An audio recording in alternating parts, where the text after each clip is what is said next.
एक छोटी सी कहानी इस प्रश्न के उत्तर में कहूँगा। उस कहानी से कुछ बात ख्याल में आ सकेगी और कुछ उसके पीछे। एक राजा के दरबार में एक अजनबी अपरिचित आदमी आया और उस आदमी ने आकर राजा को कहा, तुमसे बड़ा सम्राट पृथ्वी पर दूसरा नहीं है और न ही इतिहास को ज्ञात है कि कभी तुमसे बड़ा कोई सम्राट हुआ हो। राजा प्रसन्न हुआ, जैसे कि कोई भी प्रसन्न होता, और उस आदमी ने कहा, लेकिन तुम जैसे महान सम्राट के लिए आदमियों जैसे कपड़े पहनना शोभादायक नहीं है। मैं तुम्हारे लिए देवताओं के वस्त्र ला सकता हूँ। राजा ने कहा, कुछ भी खर्च हो जाए, कितनी भी संपदा लगे, लाओ तुम देवताओं के वस्त्र। उस आदमी ने कहा, पहली बार ही पृथ्वी पर देवताओं के ये वस्त्र उतरेंगे तुम्हारे लिए, लेकिन बहुत खर्च करना होगा। राजा के पास कोई कमी न थी, उसने खर्च का वचन दिया। राजा के सभी दरबारी चिंतित हुए, वे समझ गए कि कोई चालाक आदमी राजा को धोखा दे रहा है। देवताओं के वस्त्र आज तक न देखे गए और न सुने गए। 6 महीने का वचन दिया उस आदमी ने, और 6 महीने हर 2-4 दिन में आकर 10-5 हजार रुपये वह ले जाता रहा। देवताओं को रिश्वत खिलानी थी और कई दफ्तर के काम निपटाने थे, तब देवताओं तक पहुंचना हो सकता था। एडवर्टिजमेंट। अंतिम तिथि आ गई जब उसने वचन दिया था कि वह वस्त्र लेकर आ जाएगा। राजा के दरबारी प्रतीक्षा में थे कि आखिर में तो वह फंस ही जाएगा। उस दिन उसके घर पर सिपाहियों का पहरा लगा दिया गया कि कहीं वह भाग न जाए, लेकिन वह भागने को नहीं था। ठीक समय एक बहुत खूबसूरत पेटी में बंद ताला डालकर वह बाहर निकला। लोग निश्चिंत हुए, जरूर वह वस्त्र ले आया था। राज दरबार में वे वस्त्र पहुंचे। सैकड़ों लोग राजा के द्वार पर इकट्ठे हो गए थे। देवताओं के वस्त्र कभी देखे न गए थे। दरबारी हैरान थे, लेकिन अब शक करने की कोई बात भी न थी। वह आदमी पेटी लेकर आ ही गया था। उसने राज दरबार में जाकर पेटी रखी। उस दिन दरबार सजा था और महल ज्योतियों से दीपायमान किए गए थे। राजा बैठा था अपने सिंहासन पर इस खुशी में कि पहला मनुष्य होगा वह जो देवताओं के वस्त्र पृथ्वी पर पहनेगा। उस आदमी ने पेटी का ताला खोला। ताला खोलकर वह खड़ा हुआ और उसने कहा, मित्रों, एक बात सूचना कर दूं जो देवताओं ने मुझसे कही है। उन्होंने कहा है कि ये वस्त्र केवल उन्हीं को दिखाई पड़ेंगे जो ठीक अपने ही पिता से पैदा हुए हों। ये वस्त्र सभी को दिखाई पड़ने वाले नहीं, ये देवताओं के वस्त्र हैं। ये कोई सामान्य आदमियों के वस्त्र नहीं हैं। उसने पेटी खोली, उसने कुछ उसके भीतर से निकाला। हाथ तो उसका खाली आया और उसने राजा से कहा, अलग कर दीजिए अपना कोट और पहनिए ये कोट देवताओं का। राजा को भी हाथ खाली दिखाई पड़ा, दरबारियों को भी हाथ खाली दिखाई पड़ा, लेकिन बड़ी मुश्किल खड़ी हो गई थी। सारे दरबारी ताली पीटने लगे और कहने लगे, इतना सुंदर कोट हमने कभी देखा नहीं। राजा ने सोचा, अगर मैं ये कहूँ कि कोट दिखाई नहीं पड़ता तो व्यर्थ ही पिता के ऊपर संदेह हो जाएगा। खुद तो उसे संदेह हो ही आया, क्योंकि पूरे दरबारी कह रहे थे कि ओह अद्भुत, और एक दूसरे से आगे बढ़े जा रहे थे प्रशंसा में कोट की। राजा ने सोचा, पिता तो मेरा संदिग्ध हो ही गया, अब व्यर्थ इस बात को खोलने से क्या फायदा, इस कोट को पहन ही लो जो कि था ही नहीं। उसने अपना कोट निकाल दिया जो कि था और वह कोट पहना जो कि नहीं था। धीरे धीरे एक एक वस्त्र निकाले जाने लगे। राजा नंगा होने लगा। एक एक वस्त्र पेटी से वह निकालने लगा और उसने कहा, ये पहने पजामा, ये पहने टोपी, ये फला, ये ढिका। कुछ भी न था, हाथ खाली था। राजा के अपने वस्त्र छिनने लगे। राजा धीरे धीरे नंगा खड़ा हो गया, केवल अधोवस्त्र रह गया, अंडरवियर रह गया। अंत में उस आदमी ने निकाला अंडरवियर, हाथ में कुछ भी न था। उसने कहा, ये ले और पहने। अब बड़ी मुश्किल आ गई, लेकिन मजबूरी थी। दरबारी ताली बजा रहे थे और कह रहे थे, ऐसे वस्त्र तो कभी देखे नहीं। और सब एक दूसरे से आगे थे ताली बजाने में, क्योंकि कोई भी अपने पिता पर संदेह करवाने के लिए तैयार न था। प्रत्येक को देख रहा था, हाथ खाली है, पेटी खाली है। लेकिन जब शेष सारे लोग कह रहे हों तो कौन मुफ्त अपनी मुसीबत मोल ले। जब सब कहते हैं तो ठीक ही कहते होंगे, जब इतने लोग कहते हैं तो ठीक ही कहते होंगे। ये तर्क तो स्पष्ट था। राजा का अंडरवियर भी छिन गया, वह पूरी तरह नग्न खड़ा हो गया। और सारे लोगों ने तालियां बजाईं और कहा, धन्य है महाराज, ऐसे वस्त्र पृथ्वी पर कभी नहीं देखे गए। राजा भी बोला, मैं भी हैरान हूँ, इतना आनंदपूर्ण मालूम हो रहा है इन्हें पहनकर, ऐसा कभी भी मालूम न हुआ था। उस आदमी ने जो इन वस्त्रों को लाया था, उसने कहा, महाराज, ये वस्त्र पहली दफा उतरे हैं। देवताओं ने कहा था राजा का जुलूस निकाल देना। उस राजधानी में उस दिन उस नंगे राजा का जुलूस निकला। गांव भर में खबर पहुंच गई कि वस्त्र उसी को दिखाई पड़ेंगे जिसका पिता संदिग्ध न हो, और गांव भर में सभी को वस्त्र दिखाई पड़े। रास्तों पर लोगों ने तालियां बजाईं, फूल फेंके और कहा, धन्य है, धन्य है, ऐसे वस्त्र कभी नहीं देखे गए। उस गांव में उस दिन दूसरे गांव से एक अजनबी युवक भी आया हुआ था। उसे इस घोषणा की कोई खबर न थी, वह भी भीड़ में खड़ा हुआ था। वह हैरान हो गया। वह चिल्लाया, क्या तुम सब पागल हो गए हो? ये राजा नंगा है। लेकिन लोगों ने कहा, पागल है तू, देखता नहीं इतने लोग जिस बात को कहते हैं वह सच होती है। तेरे अकेले को कौन मानेगा? पागल है तू, और तुझे पता नहीं कि अनजाने ही तूने ये भी बता दिया कि तेरे पिता संदिग्ध हैं। हम सब अपने पिताओं के पुत्र हैं, हमें वस्त्र दिखाई दे रहे हैं। उस राजधानी में जो हुआ था पूरी मनुष्य जाति के साथ इधर 5-6 हजार वर्षों में हुआ है। जिन बातों की कोई सच्चाई नहीं है वे केवल भीड़ की मान्यता के आधार पर सच होकर खड़ी हैं, और हर आदमी जानता है कि वे झूठ हैं। लेकिन कौन आदमी अपने ऊपर संदेह करवाए? जब सारे लोग कह रहे हैं कि सच है तो उसे भी मान लेना होता है कि सच होंगी। एक आदमी जानता है बहुत गहरे में असत्य क्या है, लेकिन भीड़ कहती है यही सत्य है। और भीड़ की संख्या, भीड़ का बल और हजारों साल से पैदा हो जाने से भीड़ की ताकत वह एक आदमी को डरा देती है कि मैं अकेला इस सागर के सामने क्या कहूँ, कौन सुनेगा? और वह कहेगा भी तो कोई सुनने को नहीं है। यद्यपि प्रत्येक दूसरे आदमी की स्थिति भी यही है, वह भी जानता है कि यह सरासर झूठ है। लेकिन झूठ भी बहुत दिन दोहराए जाने से और बहुत लोगों के दोहराए जाने से सच जैसे प्रतीत होने लगते हैं। अडोल्फ हिटलर ने अपनी आत्मकथा में लिखा है, ऐसा कोई झूठ नहीं है जिसे निरंतर दोहराया जाए तो जनता के लिए वह सच न हो जाए। और उसने लिखा है कि यह मैं कोई बातचीत और सिद्धांत नहीं कह रहा हूँ, यह मैं अपने अनुभव से कह रहा हूँ। मैंने निरंतर न मालूम कितने प्रकार के झूठ बोले, लेकिन ठीक से प्रचार किया, लोगों को समझाया और वे सच हो गए। मैं खुद ही बाद में हैरान हो गया, इतने लोग जब मानते हैं तो ठीक ही होगा। मुझको भी ऐसा लगने लगा, जो कि मैंने ही झूठ बोले थे, जिनकी शुरुआत मुझसे हुई थी, और मैं जानता हूँ कि वे नितांत असत्य बातें थीं। लेकिन जब सारा मुल्क मानने लगा तो मुझको तक शक हुआ कि कहीं मैं भूल में तो नहीं हूँ। जब इतने लोग मानते हैं तो ठीक ही मानते होंगे। कोई भी असत्य प्रचार के माध्यम से सत्य हो सकता है। तो जिनको आप कहते हैं हजारों वर्षों से हम मानते हैं, आपके हजारों वर्षों से मानने से कोई चीज़ सच नहीं हो जाती। इससे केवल इतना पता चलता है कि हजारों वर्ष तक प्रचारित होने से कोई भी चीज़ सच मालूम होने लगती है।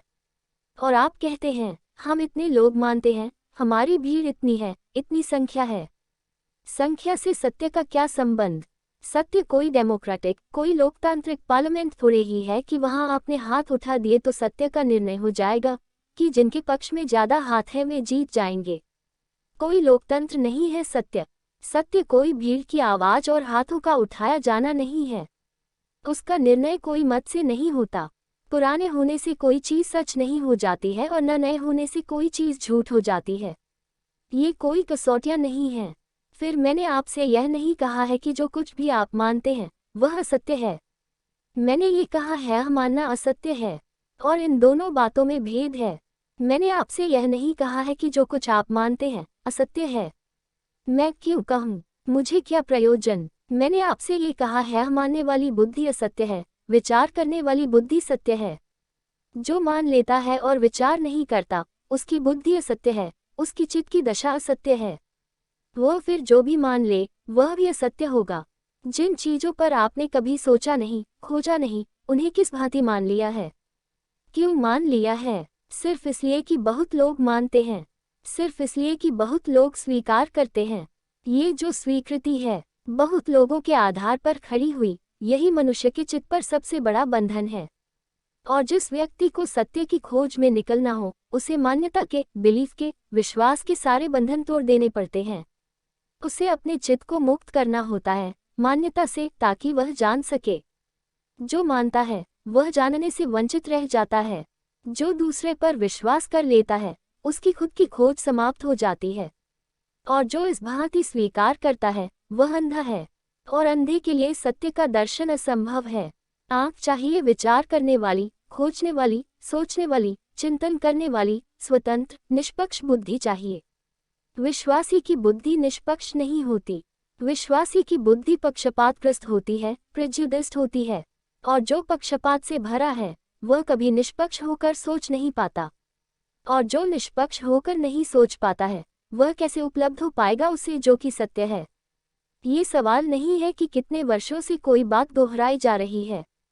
हजारों ऐसी मूर्ताएं हैं जिनका इतिहास हजारों वर्ष पुराना है। जमीन को हजारों वर्षों तक गोल नहीं माना जाता था, चपटी माना जाता था। फिर एक दिन जिस आदमी ने कहा कि जमीन गोल है, लोगों ने कहा कि माफी मांग लो, ऐसी बात कभी मत कहो। हजारों वर्षों से जो बात मानी जाती रही है वह सच है। उस आदमी को मजबूर किया अदालत में ले जाकर कि तुम माफी मांग लो, नहीं तो फांसी लगा देंगे। वह बेचारा बूढ़ा आदमी था जिसने यह बात कही थी। 70 साल के ऊपर उसकी उम्र हो गई थी। उसे एक गांव से घसीटकर राजधानी तक ले जाया गया था। उसे घुटने के बल जबरदस्ती खड़ा कर दिया गया और कहा मांग लो माफी और कहो परमात्मा से कि मैंने एक झूठी बात कही है। क्योंकि जो सब लोग मानते हैं और जो बाइबल तक में लिखा हुआ है कि जमीन चपटी है, तो तुम कौन हो गोल बताने वाले। और बाइबल तो भगवान के पुत्र की किताब है, तो उसमें कहीं झूठ हो सकता है, असत्य हो सकता है। उस बेचारे ने क्षमा मांग ली, लेकिन क्षमा मांगते वक्त उसके मुंह से एक सच्ची बात निकल ही गई। उसने कहा कि हे परमात्मा, मैं माफी मांगे लेता हूँ और मैं कह देता हूँ कि जमीन चपटी है, गोल नहीं। लेकिन मेरे कहने से क्या होता है। उसने पीछे एक बात जोड़ी, लेकिन मेरे कहने से क्या होता है, जो है वह है, जमीन तो गोल ही है। हजारों वर्षों तक हम समझते थे कि सूरज जमीन का चक्कर लगाता है। जिस आदमी ने पहली दफा कहा कि नहीं, सूरज जमीन का चक्कर नहीं लगाता, जमीन ही सूरज का चक्कर लगाती है, तो बहुत परेशानी हो गई। हमने कहा ये नहीं हो सकता, ये कभी नहीं हो सकता। हजारों साल तक लोग नासमझी की बात मान सकते थे क्या। हम रोज आंखों से देखते हैं कि सूरज डूबता है, उगता है। लेकिन जैसे जैसे हमारी समझ बढ़ी, हमने जाना कि नहीं, जमीन ही चक्कर लगाती है सूरज के, सूरज नहीं लगाता। और कितने ही हजारों वर्षों से यह बात कही गई हो, इससे कोई फर्क नहीं पड़ता है। सूरज तब भी चक्कर नहीं लगाता था जब हम मानते थे कि चक्कर लगाता था, अब भी नहीं लगाता है। हमारी मान्यता से सत्य प्रभावित नहीं होता, सत्य अपनी जगह है। हमारी मान्यता गलत होगी तो हम गलत और अंधेरे में भटकते रहेंगे। हमारा बोध स्पष्ट होगा तो हम सत्य के निकट पहुंच जाएंगे। सत्य हमारी मान्यता से प्रभावित नहीं होता, लेकिन हमारी मान्यता हमको प्रभावित कर देती है और अंधेरे में धकेल देती है। क्या करें। इन 3 दिनों में मैंने आपसे ये कहा है, अपने विचार को निष्पक्ष, मान्यता से मुक्त, परंपरा, रूढ़ियों से ऊपर उठाना जरूरी है। अगर कोई जानना चाहता हो उसे जो कि है, अगर परमात्मा को खोजना हो तो परमात्मा के नाम से जो जो बताया गया है उसे पकड़कर बैठ रहना खतरनाक है। उसे छोड़ देना होगा। उसे छोड़ देना होगा इसलिए कि उसका अभी पकड़ना अंधेरे में पकड़ना है। और जो उसे पकड़कर तृप्त हो जाता है फिर वह सच्चे परमात्मा की खोज ही नहीं करता, उसे कोई जरूरत नहीं रह जाती है। इसलिए मैंने जोर दिया है कि आपका चित्त निष्पक्ष हो, विचारपूर्ण हो, जागरूक हो, अंधा न हो, विश्वासी न हो, विवेकयुक्त हो। अब तक कहा जाता रहा है विश्वास धर्म है। मैं आपसे कहता हूँ विश्वास अधर्म है। विश्वास धर्म नहीं है, धर्म है विवेक, धर्म है विचार। और चूंकि यह कहा जाता रहा है कि विश्वास धर्म है, इसी वजह से धर्म पीछे पड़ गया, विज्ञान के मुकाबले हारता चला गया। क्योंकि विज्ञान है विचार, विज्ञान विश्वास नहीं है। इसलिए विज्ञान तो रोज रोज गति करता गया और धर्म सिकुड़ता गया और सिकुड़कर वह छोटे छोटे डबरों में परिणत हो गया। हिंदू का डबरा, मुसलमान का डबरा, ईसाई का डबरा, जैनी का डबरा। वह सागर नहीं रह गया, वह छोटे छोटे डबरे बन गए। और डबरे, आप जानते हैं, बहुत जल्दी सड़ जाते हैं, क्योंकि वे विराट नहीं होते, छोटे छोटे होते हैं। तो हिंदू मुसलमान के डबरे सब सड़ गए, उन सब से सड़ांध उठ रही है, झगड़े खड़े हो रहे हैं, हिंसा और हत्या हो रही है। सागर चाहिए धर्म का, डबरे नहीं चाहिए। धर्म चाहिए, हिंदू और मुसलमान और ईसाई नहीं चाहिए। एक ऐसी दुनिया चाहिए जहां धर्म तो हो, लेकिन हिंदू और मुसलमान न रह जाएं। क्योंकि हिंदू मुसलमान की वजह से धर्म के आने में बाधा पड़ रही है। और हिंदू मुसलमान तब तक रहेंगे जब तक विश्वास है। जिस दिन विश्वास की जगह विचार होगा, विवेक होगा, उस दिन दुनिया में बहुत धर्मों की कोई गुंजाइश नहीं रह जा सकती है। क्यों नहीं रह सकती है? इसलिए कि कहीं हिंदू की केमिस्ट्री अलग होती है, मुसलमान की केमिस्ट्री अलग, हिंदू की एलोपैथी अलग, जैन की एलोपैथी अलग, मुसलमान का गणित अलग, ईसाई का गणित अलग, ऐसा होता है। हो सकता है कि हम कहें कि हम तो मुसलमान हैं, हमारा गणित अलग होगा, हम हिंदुओं जैसा गणित नहीं बना सकते। हिंदू अपना गणित अलग बनाएं, 2 और 2 5 करें, हम तो 2 और 2 4 करेंगे या 2 और 2 3 करेंगे। हम हिंदू, तुम मुसलमान, हमारा तुम्हारा गणित एक जैसा कैसे हो सकता है? नहीं, लेकिन गणित एक है सारी दुनिया का। लेकिन मैं आपको ये बता दूं, आज से 500 साल पहले गणित भी अलग अलग थे। हिंदुस्तान में जैनियों का गणित अलग था, हिंदुओं का गणित अलग था। कैसे पागलपन की बातें हैं। गणित और अलग अलग हो सकते हैं, लेकिन विचार ने खोज की, विवेक ने खोज की, हम यूनिवर्सल सार्वलौकिक नियमों पर पहुंच गए। गणित एक है दुनिया का, चाहे कोई कम्युनिस्ट मुल्क में रहता हो, चाहे कोई अमेरिका में रहता हो, चाहे कोई चीन में रहे, चाहे पाकिस्तान में, चाहे हिंदुस्तान में, गणित एक है। गणित विज्ञान बन गया, गणित विचार के द्वारा उपलब्ध हुआ, इसलिए एक हो सका। धर्म अनेक क्यों हैं? जब जमीन के कानून एक हैं और जब पदार्थ के नियम एक हैं, तो आत्मा के नियम अनेक कैसे हो सकते हैं?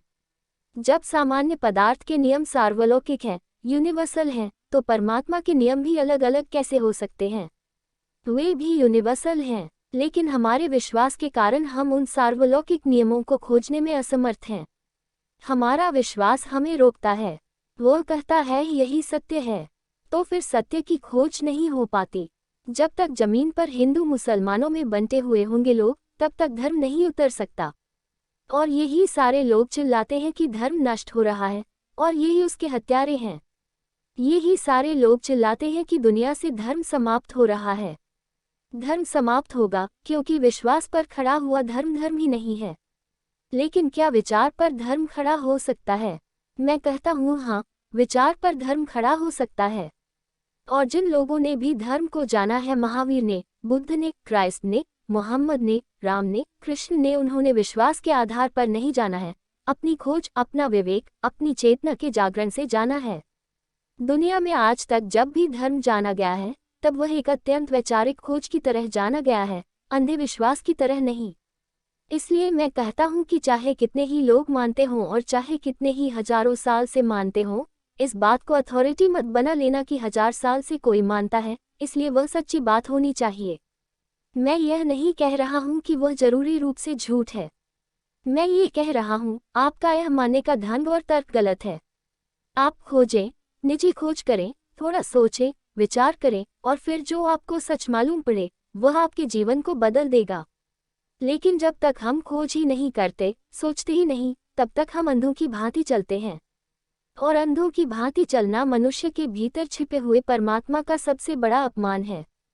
मनुष्य होने की पहली शर्त है स्वयं की चेतना और विवेक के प्रति दायित्व, स्वयं की स्वतंत्रता, सामर्थ्य और शक्ति के प्रति समर्पण, स्वयं के भीतर जो छिपा है उसकी अथक खोज, स्वयं में जो बीज रूप से बैठा है उसे पूर्णता तक पहुंचाने का साहसपूर्ण प्रयत्न। मनुष्य होने में ये सब कुछ अंतर्गर्भित है। लेकिन जो लोग विश्वास से जीते हैं, वे मनुष्य नहीं, भीड़ों की भांति हो जाते हैं। मैंने एक घटना सुनी है। एक छोटे से स्कूल में एक अध्यापक अपने बच्चों को गणित के पाठ पढ़ा रहा था, और उसने कहा, वह गांव गर्रियों का गांव था, जहां बहुत भेड़ें थीं। तो उसने गांव के उन बच्चों को समझाने के लिए कहा, एक छोटी सी बगिया में 12 भेड़ें बंद हैं। अगर उनमें से 6 भेड़ें छलांग लगाकर बाहर निकल जाएं, तो भीतर कितनी बचेंगी? एक बच्चे ने हाथ उठाया, वह बच्चा बहुत छोटा था। शिक्षक ने कहा, हाँ बोलो, आज तुमने पहली बार ही हाथ उठाया। उसने कभी हाथ नहीं उठाया था। वह बहुत छोटा था और नया नया स्कूल में आया था। उसने कहा, और प्रश्नों के बाबत मैं जानता नहीं था, इसलिए चुप रहा, लेकिन इस बाबत जानता हूँ। आपने क्या कहा? उसने अपना प्रश्न दोहराया। 12 भेड़ें बंद हैं, 6 भेड़ें छलांग लगाकर बाहर निकल गईं, भीतर कितनी बचेंगी? उस लड़के ने कहा, एक भी नहीं। उस शिक्षक ने कहा, क्या कहते हो? तुम्हें इतना भी समझ में नहीं आता कि मैं कह रहा हूँ 12 भेड़ें बंद हैं, 6 बाहर निकल गईं। उसने कहा, वह मैं नहीं समझता, गणित मुझे मालूम नहीं, लेकिन भेड़ों को मैं जानता हूँ, मेरे घर में भेड़ें हैं। 6 भेड़ें अगर निकल गईं तो भीतर एक भी नहीं बचेगी। उसने कहा, गणित तो मैं नहीं जानता, लेकिन भेड़ों को मैं जानता हूँ। मेरे घर में भेड़ें हैं। भेड़ें निकल जाएंगी सभी, क्योंकि भेड़ होने में अंतर्गर्भित है अनुगमन, फॉलोइंग, दूसरे के पीछे जाना। और जो आदमी दूसरे के पीछे जाता है वह अपने भीतर भेड़ की आत्मा को विकसित कर रहा है, आदमी की आत्मा को नहीं। जो फॉलो करता है, जो किसी का अनुयायी है, वह मनुष्य नहीं रहा। उसने अपनी खो दी गरिमा, खो दिया गौरव, खो दी आत्मा। अनुगमन नहीं, किसी के पीछे जाना नहीं, बल्कि खुद के भीतर जाना धर्म है। किसी के पीछे जाना धर्म नहीं है, खुद के भीतर जाना धर्म है। और खुद के भीतर जाने के लिए किसके पीछे जाएगा? क्योंकि कोई आपके भीतर नहीं जा सकता, सिर्फ आप जा सकते हैं। धर्म का संबंध अनुगमन, फॉलोइंग से नहीं है। लेकिन हम तो धर्मों के नाम से यही देखते हैं। ये जो इतने फॉलोअर्स सारी दुनिया में है, हिंदू, मुसलमान, ईसाई, जैन, और नए नए खड़े होते जाते हैं, ये फॉलोअर्स तो मनुष्य होने के स्वत्व को भी खो देते हैं। जो आदमी दूसरे के पीछे जाता है उसने अपनी आत्महत्या कर ली। नहीं जाना है किसी के पीछे, खोजना है उसे जो मेरे भीतर है। और बड़े आश्चर्य की बात यह है कि जो अपने भीतर है उसे खोज लेता है, वह उसे पा लेता है। जिसकी बात राम करते हैं, कृष्ण करते हैं, महावीर करते हैं, वह उसे पा लेता है। वह उस परमात्मा पर पहुंच जाता है जिसकी सारी चर्चा है। और जो दूसरे के पीछे चलता है वह तो खुद पर ही नहीं पहुंच पाता, परमात्मा पर पहुंचना तो बहुत दूर है। वह दूसरे के पीछे भटकता है, भटकता है, भटकता है, खुद तक भी नहीं पहुंच पाता। और खुद तक पहुंचना खुदा तक पहुंचने की पहली शर्त है। कौन पहुंचेगा स्वयं तक? वह जो अंधा होकर अनुगमन नहीं करता, आंख खोलकर जीता है। इस आंख खोलने के नियम के बाबत हमने इधर 3 दिनों में बात की। कुछ और प्रश्न पूछे हैं, उनकी मैं चर्चा करूं। तो इस प्रश्न के संबंध में आपसे कह दूं ना, सत्य मान्यता नहीं है, सत्य विश्वास नहीं है, सत्य अनुगमन नहीं है। सत्य है स्वयं की खोज, सत्य है विवेक और विचार, सत्य है अनुसंधान मुक्त और स्वतंत्र। इसलिए इससे डरने की कोई जरूरत नहीं कि कितने लोग मानते हैं। रूस में 20 करोड़ लोग हैं और उनमें से करोड़ों में से करोड़ों लोग मानते हैं कि ईश्वर नहीं है। वहाँ एक बच्चा पैदा होता है, वह देखता है कि 20 करोड़ लोग मानते हैं कि ईश्वर नहीं है, वह भी मानने लगता है कि ईश्वर नहीं है। वह कहेगा कि 20 करोड़ लोग मानते हैं तो क्या गलत मानते होंगे? 20 करोड़ लोग मानते हैं तो क्या झूठ मानते होंगे? हमारे महापुरुष लेनिन, मार्क्स, स्टालिन, ख्रुश्चेव मानते हैं कि ईश्वर नहीं है तो क्या गलत मानते होंगे? इतने इतने बड़े महापुरुष, इतना बड़ा देश, इतनी बड़ी ताकत, 20 करोड़ लोग तो क्या झूठ मानते होंगे? तो वह बच्चा क्या कह रहा है? क्या वह बच्चा ठीक कह रहा है? अगर वह बच्चा ठीक नहीं कह रहा है तो आप जो कह रहे हैं वह कैसे ठीक है? आप भी गलत कह रहे हैं, वह भी गलत कह रहा है। ये सवाल ही नहीं है कि क्या मानते हैं आप, सवाल यह है कि दूसरों को देखकर मानना गलत है। उसमें आप अपने को खो देते हैं। और मैं तो चून की स्वयं की खोज की बात कर रहा हूँ, इसलिए खुद को खो देने की किसी भी शर्त को मानने को राजी नहीं हूँ। इसलिए मैंने कहा कि यह मुक्त हो जाना जरूरी है।